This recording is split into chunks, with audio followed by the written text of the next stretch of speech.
Bienvenidos una vez más a Mujer Cristiana Podcast. Te bendecimos en el nombre de Jesús donde quiera que estés y te damos las gracias por tomar un tiempo y escucharnos. Estamos en la segunda temporada de Mujeres de la Biblia, en la cual estaremos hablando de historias de grandes personajes bíblicos. Recordarte que estamos en Spotify, Apple Podcast, YouTube e Instagram y puedes seguirnos para estar atento a nuestros episodios. En esta oportunidad me acompaña mi hermana Cesarina Concepción y vamos a hablar de Miriam.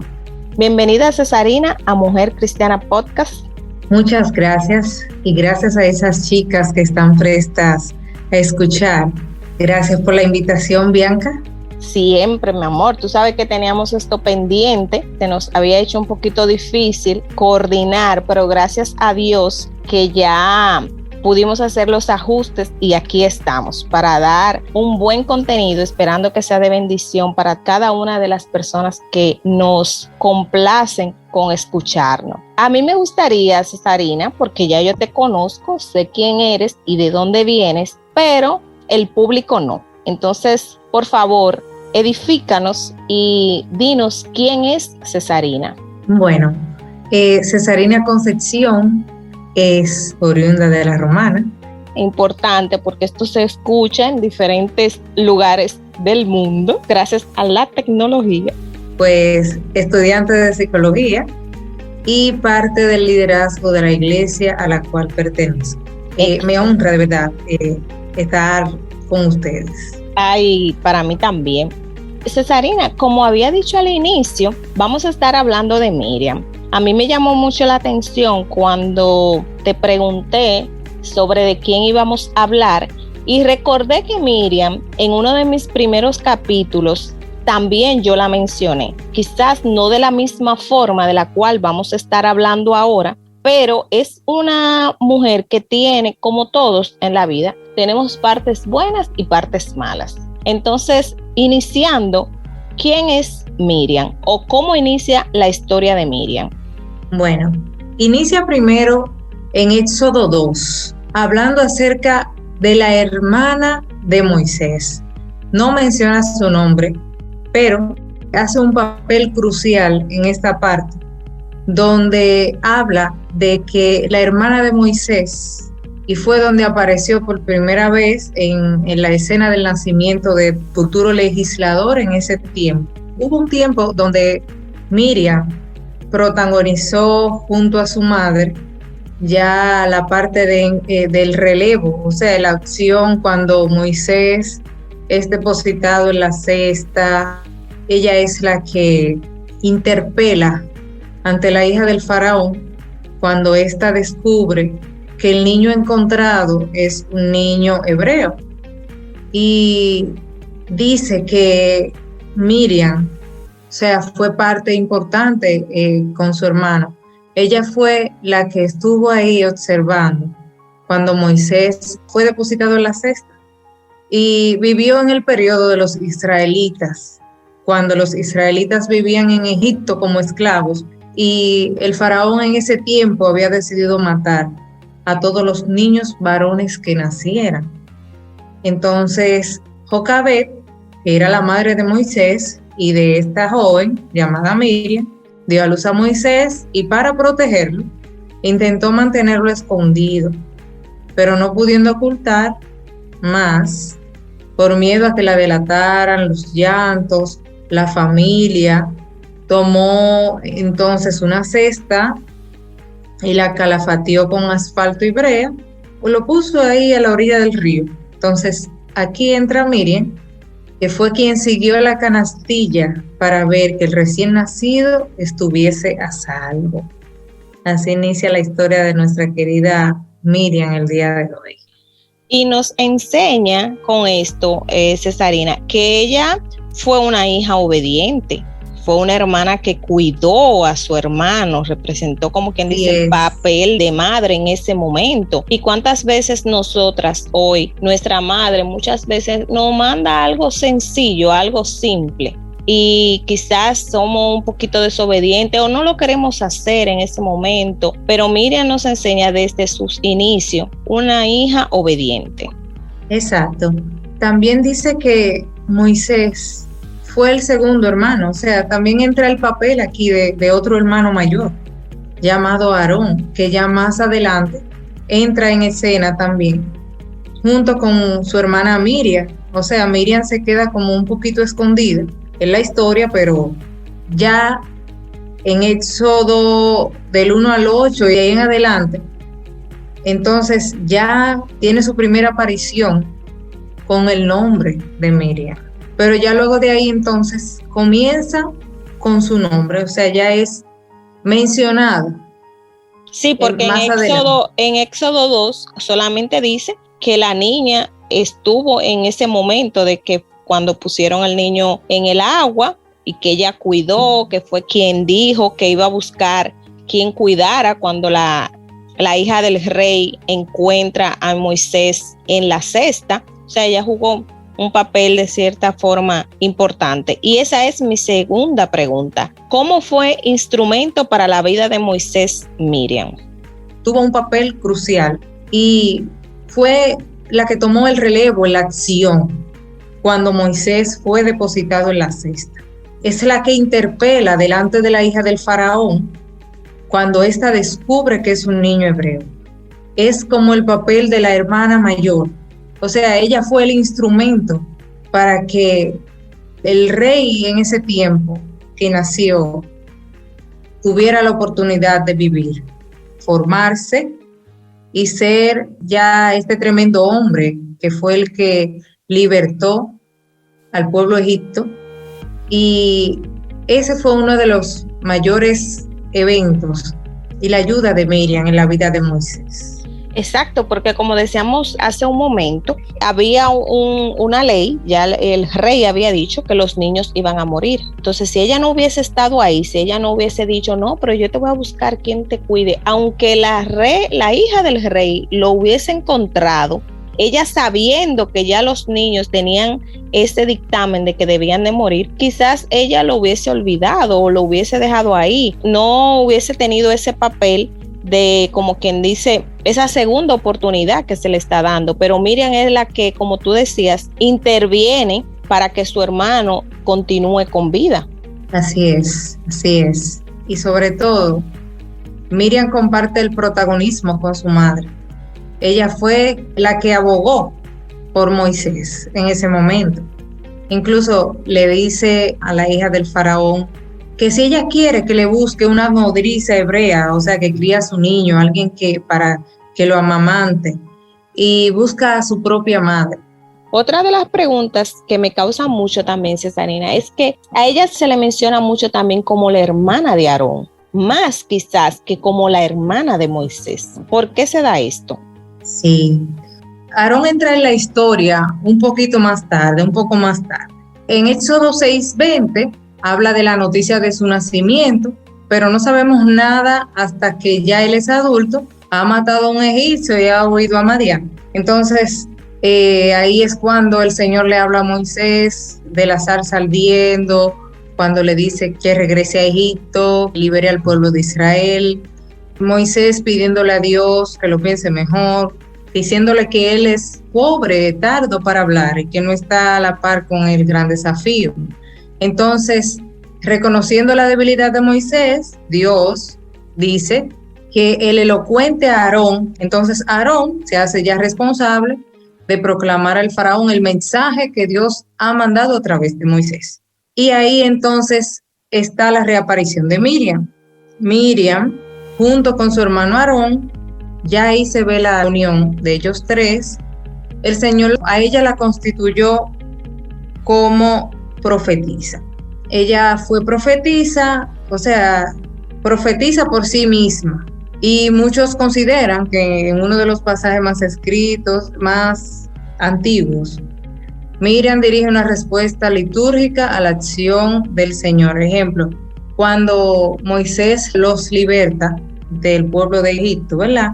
Ella cantaba, ella fue la primera cantora de Israel, donde cantaba alabanzas, decía que canten al Señor, que gloriosamente carros y caballos han sido arrojados. Entonces, referente a la pregunta que me estás haciendo, Moisés, Aarón y Miriam han sido identificados como profetas en Éxodo, y Aarón también se le nombra como primer sumo sacerdote de toda la nación de Israel. Él era el que ofrecía los sacrificios en el orden de cultos que Dios revelaba a Moisés en el monte Sinaí. O sea, ya ahí el vínculo de ellos dos como hermanos. Y Miriam se encuentra en Éxodo 28:1 del 1 al 3. Interesante. Entonces, Cesarina, ¿qué ejemplo nos deja Miriam al inicio de su historia? Bueno, al inicio de la historia de nuestra querida Miriam, nos dice que, o sea, del papel que ella hizo como puente para que su hermano Moisés no fuera de los demás niños muertos que había en aquel tiempo en Egipto por el faraón, y sobre todo esconderlo y apartarlo del peligro, y sobre todo vigilarlo cuidadosamente como si fuera el arca de Noé, y así mismo fue preparado. Entonces encontramos a Miriam como su hermana mayor, y este fue su papel crucial. Otra de las preguntas que tengo es que ¿cómo fue el final de Miriam? Se menciona cómo ella terminó. Hay una parte importante que menciona la Biblia, que a ella le cayó lepra. Sí, así dice en Números 12. Dice que Miriam y Aarón criticaron a Moisés porque se había casado con una mujer etíope. Ellos decían: ¿ha hablado el Señor solamente a través de Moisés? O sea, ¿no ha hablado a través de nosotros también? Y en verdad Moisés era muy humilde, más humilde que cualquier otro hombre en la tierra. Así que el Señor les dijo a Moisés, a Aarón y a Miriam: vengan los tres a la carpa del encuentro. Entonces los tres fueron allá, y el Señor bajó en una columna de nube, se detuvo a la entrada de la carpa y llamó a Aarón y a Miriam. Entonces cuando ellos se acercaron, les dijo: cuando hay un profeta entre ustedes, yo el Señor me comunico con él en visión. Le hablo en sueños. Sin embargo, así no es como yo hablo con mi siervo Moisés, pues nadie en toda mi casa es tan fiel como él. Yo le hablo a él directamente, con claridad y sin acertijos. Él ve el aspecto del Señor. ¿Cómo es que ustedes se atrevieron a criticar a mi siervo? Pues el Señor se enojó y se marchó. En cuanto la nube se quitó, Miriam quedó leprosa, con la piel blanca como la nieve. Y cuando Aarón se volvió hacia Miriam y la vio, le dijo a Moisés: oh Señor, no nos castigues, pues hemos pecado tontamente. Te ruego que no dejes que ella se quede como un niño muerto antes de nacer. Entonces Moisés y Aarón le suplicaron al Señor para que la sanara. Y el Señor le dijo a Moisés: si el papá de ella le hubiera escupido en la cara, ¿no había durado su humillación 7 días? Entonces que la mantengan fuera del campamento por 7 días. Y de ahí en adelante dejaron a Miriam apartada del campamento. La dejaron en el desierto de Parán. Así. Wow, o sea que por ella terminó. Criticar a su propio hermano fue castigada. ¿Cómo pudiéramos traducir eso a la actualidad, Cesarina? ¿Cómo esa lepra, qué pudiera representar hoy en día? O más o menos qué pecado, esa crítica. ¿Qué tú entiendes con esta situación que le pasó a Miriam? Bueno, para mí la lepra, a veces nuestra desobediencia y dureza de corazón detienen nuestro avance. Y cuando nos arrepentimos al Señor, nos vuelve a levantar e impulsa a seguir adelante para conquistar lo que Él nos ha prometido. Por eso vemos que la lepra, ya a nivel de lo espiritual, es el pecado. Y no hay mejor enfermedad para describir el pecado que la lepra. Por ejemplo, la lepra afecta el cuerpo y puede hacer cualquier cosa que esté afectando nuestra vida espiritual. Nos aleja de la comunión con el Señor, y así como la lepra provocaba el aislamiento de las personas, como provocó el aislamiento de Miriam en aquel tiempo, fuera de la ciudad, fuera de su familia por 7 días, también nos podrían aislar a nosotros. Y son cosas que hasta nos aísla incluso hasta de la iglesia. No podemos ni convivir con la familia, ni en sociedad con nuestros hermanos. Entonces, esto representa la lepra en nuestra vida espiritual. Sí, así es. Muchas veces cuando nosotros pecamos, nos sentimos sucios al saber que le hemos fallado a Dios, que no merecemos quizás estar en la iglesia. Así mismo, muchas personas, en vez de quizás aferrarse más a Dios o buscar más a Dios, lo que hacen es que se alejan, dejan de ir a la iglesia, se dejan de congregar. Así es. Ya casi para terminar, Cesarina, ¿cómo nosotros podemos aplicar la historia de Miriam actualmente como mujeres? ¿Qué ella nos enseña? ¿Qué podemos aprender de ella? ¿Cuál es su mensaje? ¿Qué tú ves en ella o qué admiras de ella? ¿Qué te gustó? Claro. Bueno, en esta historia nos recuerda que no debemos solo comenzar bien, sino también terminar bien. Miriam fue una mujer muy dotada por Dios. Ella fue usada a una edad muy joven para salvar a su hermano de la muerte. Ella lideró a las mujeres del pueblo de Israel y tuvo un gran impacto sobre ellas. Sin embargo, Miriam dejó que los celos entraran a su corazón y a su mente y sufrió las consecuencias al final cuando el Señor entonces le puso la lepra. Miriam perdió la influencia que tuvo por trabajar no en contra de su hermano, sino en contra de Dios. El Señor nunca más la utilizó. Y si queremos ser usadas por Dios como líderes, si queremos tener éxito como líderes o como mujeres de Dios, y si queremos tener mayor intimidad con Dios, entonces tenemos que liderar como Dios quiere y guardarnos del pecado.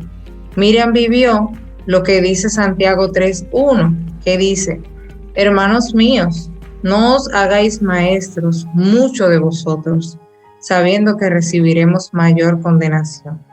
Nosotros sabemos lo bueno, entonces la palabra dice así: ay de aquel que sabe lo bueno y no lo hace. Dios es misericordioso y Él es justo y Él no dejará que el pecado público exhibido, se quede impune. Dios ama a su pueblo y por eso lo protege. Y los protege también de los que no están caminando con Él. Y al final de nuestro peregrinaje en esta tierra podamos decir, como dijo Pablo: he peleado la buena batalla y he terminado la carrera. En el futuro me está reservada la corona de justicia que el Señor me entregará en aquel día. Esto lo podamos llevar a nuestra vida, a reflexión, comparándolo con la vida de Miriam. Me gustó mucho esa parte que tú mencionas, que lo importante es iniciar bien y terminar bien, porque a ella se pudiera decir que ya al final de su historia, quizás lo que Dios había empezado con ella, que era el cuidar a su hermano, el estar ahí, el ser el camino, al final ella lo dañó. Exacto. Entonces es importante que cuando empecemos este camino, que no es un camino fácil, mantenernos. Cuando fallemos, buscar la presencia de Dios nuevamente, tratar de hacer las cosas, saber que Dios está ahí para perdonarnos, que su sangre nos limpia de cualquier pecado. Y que con solamente un pensamiento, como dice mi querida hermana Indira, Dios está a la distancia de un pensamiento. Y si venimos realmente con un corazón humillado, Dios va a estar ahí y nos va a limpiar de cualquier pecado que hayamos cometido. Entonces, ya sí, para concluir, hermana querida y flaca, ¿cuál es tu versículo favorito? Y un mensaje final para toda nuestra audiencia, agradeciéndoles como siempre el privilegio de estar con nosotros, de escucharnos. Recordarles una vez más que pueden seguirnos en todas las redes sociales, suscribirse a nuestro canal de YouTube y pulsar la campanita para que siempre estén atentos cuando estemos subiendo nuevo contenido. Sí. Me encanta el Salmos 92:12. Me encanta. Dice: pero los justos florecerán como palmeras y se harán fuerte como los cedros del Líbano. Trasplantado a la casa del Señor, florecen en los atrios de nuestro Dios.